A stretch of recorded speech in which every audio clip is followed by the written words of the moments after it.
ज्ञान सरोवर में आप सभी का फिर से एक बार स्वागत है। और आज मैं कोई कहानी नहीं बल्कि विवेकानंद जी के जीवन से जुड़ा हुआ एक छोटा सा प्रसंग लेके आई हूँ। हम सभी जानते हैं कि विवेकानंद जी युवाओं के प्रेरणा स्रोत रहे हैं और केवल युवाओं के नहीं, हम सभी के प्रेरणा स्रोत रहे हैं। तो आज उनके जीवन से जुड़ा हुआ एक प्रसंग सुनाती हूँ जिसमें कि बहुत बड़ी शिक्षा भी छिपी हुई है। तो चलिए पहले मैं ये प्रसंग सुनाती हूँ और अंत में देखेंगे कि इस प्रसंग को सुनने के बाद हमें कौन सी शिक्षा मिलती है। तो चलिए सुनाना शुरू करती हूँ।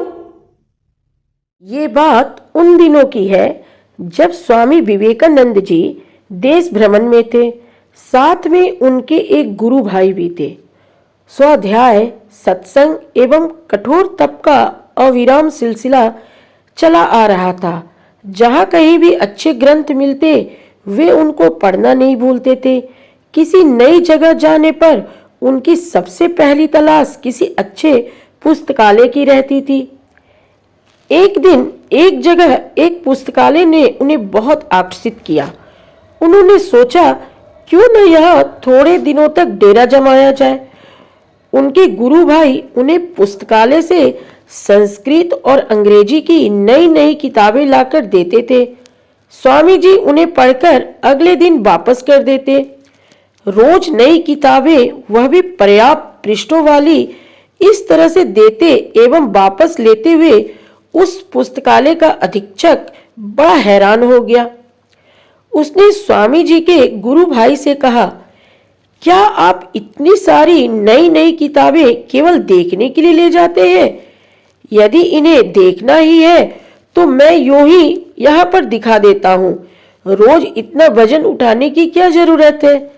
लाइब्रेरियन की इस बात पर स्वामी जी के गुरु भाई ने गंभीरता पूर्वक कहा, जैसा आप समझ रहे हैं वैसा कुछ भी नहीं है। हमारे गुरु भाई इन सब पुस्तकों को पूरी गंभीरता के साथ पढ़ते हैं, फिर वापस करते हैं।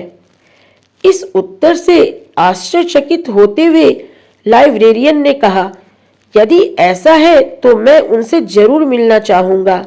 अगले दिन स्वामी विवेकानंद जी उनसे मिलने पहुंचे और कहा, महाशय आप हैरान ना हो, मैंने न केवल उन किताबों को पढ़ा है बल्कि उनको याद भी कर लिया है।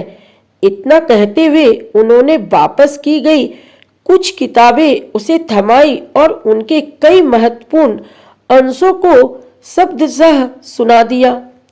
लाइब्रेरियन चकित रह गया। उसने उनकी यादाश्त का रहस्य पूछा।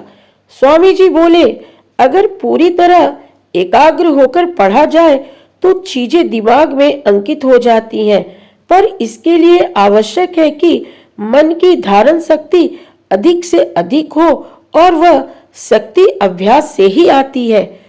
तो ये प्रसंग तो यहीं पे खत्म हो गया, लेकिन इस प्रसंग से हमें जो शिक्षा मिलती है वो ये कि हमें जिस भी विषय में पारंगत होना है या किसी भी लक्ष्य को हासिल करना है तो सबसे पहले हमें अपनी मन की शक्ति को बढ़ाना चाहिए, और मन की शक्ति सिर्फ अभ्यास से ही बढ़ती है।